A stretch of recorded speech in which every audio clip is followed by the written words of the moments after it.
Ey bala. Опа.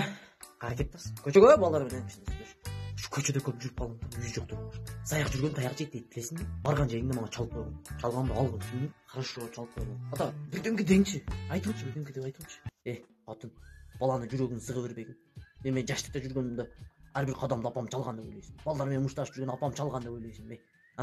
Мелиса жүрген апам çalған ба? Çalған емес. Бір жақшына бала болып чоңойдың, баланы мындай кенен демалышына қойып жүр. Болды.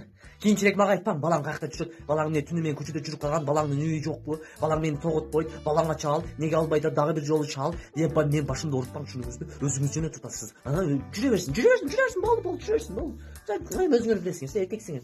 Эми балам чалып койгоңор жакшы. Кыжалат болот да, эне да. Апаңдын характерин билесиң. Апаңдын тили өгүз тууганда тынса керек.